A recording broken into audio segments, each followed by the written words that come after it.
Prudence Crandall was born in 1803 in Rhode Island. When she was a teenager, her family moved here to Canterbury, where her father had a farm. At this time, there were very few opportunities for women to earn a living, so Prudence and her sister became school teachers. Prudence was asked to be a teacher at a school somewhere near her in Canterbury. Her reputation was such that the prominent citizens here in Canterbury asked her to come to town and establish a school for their daughters. Prudence opens the school for the local white girls in November of 1831. It was very well received. Her visiting committee, a group of local citizens who were there to support her, published a thing in the paper praising her. Boy, this is wonderful. A young Afro American woman named Sarah Harris, who actually was working as a servant, kitty corner across the street, said, I wonder if I can get a little more learning so I could become a teacher myself. So she approached Prudence Crandall and said, after I finish my duties, may I come over and sit in the back of the classroom? Prudence Crandall thought about this and thought, why not? So Sarah started attending the classes.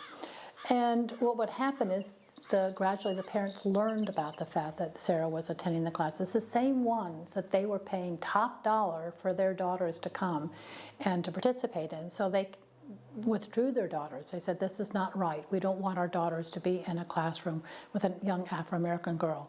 So there's Prudence. She's got a mortgage. She's made a commitment to move to Canterbury to open a school. What is she going?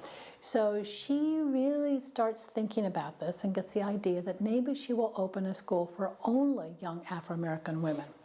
She, by this time, has started reading an abolitionist newspaper called The Liberator, which started publication in Boston in 1831, and William Lloyd Garrison was an advocate of immediate abolition. She writes him a letter, she doesn't know him, and said, may I call on you, may I come to Boston so you can advise me on this grand plan that I have. So it's very gutsy for a woman to do. She travels to Boston, meets with him, and he, of course, thinks it's a great idea. So in April 1833, she actually opens her school for young Afro-Americans. The reaction of the community was immediate, negative, and violent. The people in Canterbury had a problem.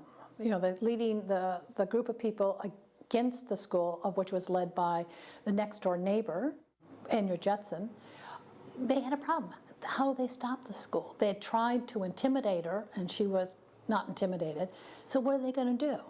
And so certain storekeepers and people got together and said, well, we'll force her out. We won't sell her any supplies. But luckily, some or two people did, and since her father and brother lived in town, they could bring her supplies. People put manure down her well, so she had no source of water. Her next-door neighbors wouldn't let her take water from their well, so her father would have to haul water from his farm to here in barrels. The girls, when they went outside, they were harassed verbally. You know, people catcalled and trailed them around and just made them feel very uncomfortable. But they all persevered nevertheless. So they started a petition campaign here in Canterbury and in other towns and sent just reams of signatures to the General Assembly saying, you've got to do something about this. So what was called the Black Law was forbid coming across state lines for the purposes of education without the prior approval of the town where the school was located. Once the Black Law is passed, they finally, her opponents have something they can get her on, so to speak. And so they filed the warrant for her arrest, come and arrest her. And they had decided in order to make her case and to get better publicity, she would not post bail. And so they have to put her in jail. Well, this is just not done for a respectable woman, a respectable school teacher. We can imagine the publicity. Who are these barbarians putting this, respectable young woman in jail? The headlines and the newspaper articles were achieved the purpose that her supporters wanted to do. All rise. So the case was then sent to Hartford to be heard by the Supreme Court of Errors. And they decided that she was not guilty on a technicality, the way that the arrest warrant was originally written out. Now, this is at the end of the summer of 1834. The people in town have been probably what they considered very patient. Nothing has happened. That school is still going on.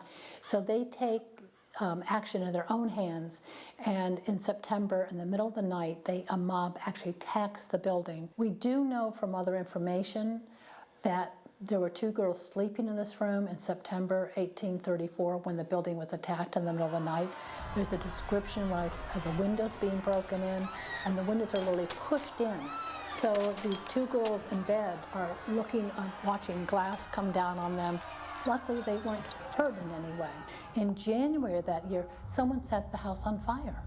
They're all here on a Sunday afternoon, and someone smells smoke, and they run out, and the house is on fire. So at that point, Prudence said, it's not safe for me to be young women here, so I'm going to close the school.